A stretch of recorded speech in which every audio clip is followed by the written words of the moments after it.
Hey, real quick, Eric, can you give us an Ngannou update? Yeah. Is there one or? I mean, nothing crazy. He's not December, obviously, right? No. So 282. I'll give you Jones. guys this nugget. A UFC exec called, basically said, "Hey, what is your ideal timeline, and what is your ideal matchup?" Mm-hmm. Does it matter what my opinion is? No, but it is nice that they called and asked. I said, ideally, I would want March, and ideally, I would want Jon Jones. Yeah. And the person that called agreed 1,000,000%, said that's what we would like as well. And that's obviously what Francis would like. That's what Francis was like. They're calling to figure out timeline on injury and how long I would need to get him ready. I said ideally, and I said March because of this reason. I already know that February's pay-per-views in Perth, Australia. right. I don't know where March's is at. I don't know what there was talk about maybe that might be the one in England somewhere. They're saying Birmingham, probably wind up in London. I don't know. Sure. Or maybe even Wales. I guess Wales has a stadium that closes, and that's what Dana White's afraid of is the elements. But traditionally, they've had one here in Vegas in March. Correct. So that's kind of what your line of thinking is. That's right? my line of thinking because, look, you're going to go to MSG in November, back to here in December. January is Brazil.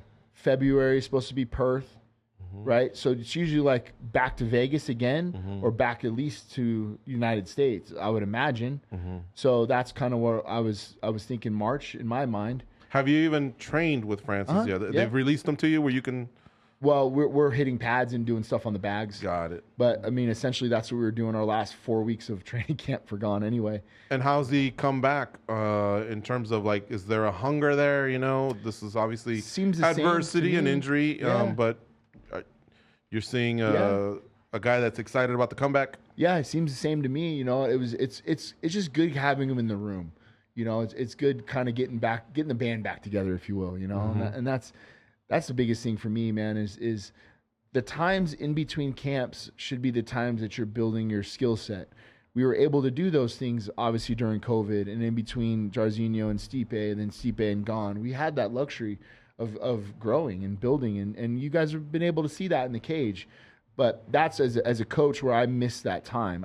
I'm missing out on, like, hey, there's a lot of things that I feel like we should still be evolving and working on. And that's just my mentality, I think, alone.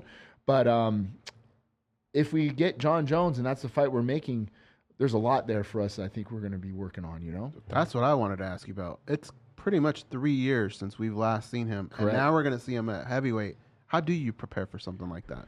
Well, it's difficult. The only film that you're going to have, right, is going to be the Thiago Santos fight and his last fight versus Dominic Reyes. And you don't want to put a lot of stock in that. And here's why, in my opinion, was Jon Jones really motivated like he was? I don't know. You have to think in your mind too, is he growing and building things behind the scenes with Brandon Gibson and that crew?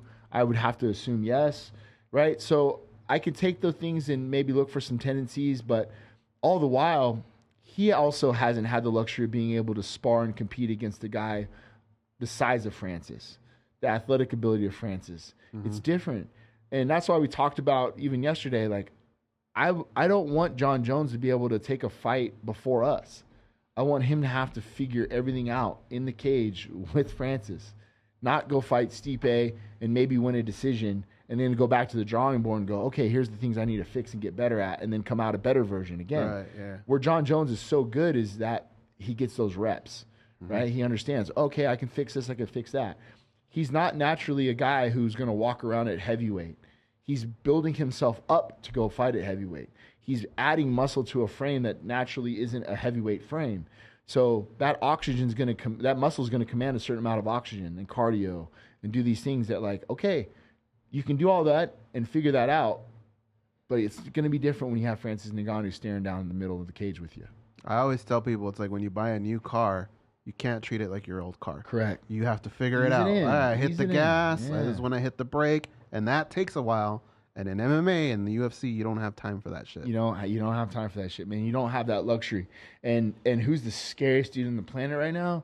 That's fucking Francis Ngannou. And you're gonna figure that shit out with us in the cage right away.